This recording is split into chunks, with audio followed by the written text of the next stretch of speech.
Hitchhiking is definitely more than a mode of transportation. For some people, I'm sure it is, because it's their only option.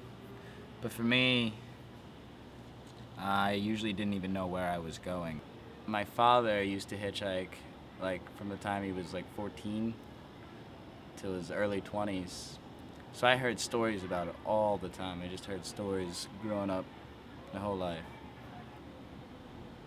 But the first time I went hitchhiking, it was almost like discovering you had some sort of superpower.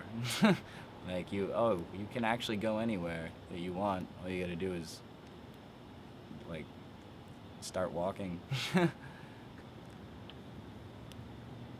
Every time after that, it's kind of like a blend of power and freedom for those who are powerless and feeling caged. I've traveled almost 50,000 miles. We Googled it one time. I've done the whole one. I've done the whole 40. I've done the 80, the 10, the 70, 81, from bottom to top. New England also, yeah. New England was its own trip. I just hitchhiked up there to get a job on a fishing boat. Ended up living with a bunch of hippies and then a stonemason in Massachusetts and Maine. Probably the biggest personality effect it had on me was empathy.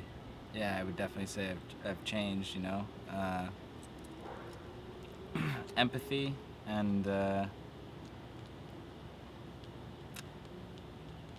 little less fear, like where everyone's, you know, it's like, why don't people hitchhike to begin with? Like, because they're afraid of axe murderers and because that's weird.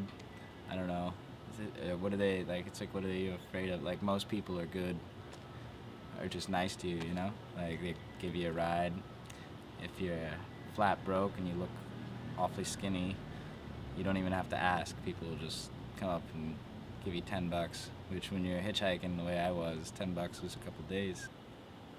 Yeah, you feel very free. It's very empowering. It's definitely something you do in your youth too. Best placed in your youth, because that's when you still don't know how big the world is, and I feel like if you got so old without finding out how big the world is, you might just shun it in some way, and you don't want to be that type of person.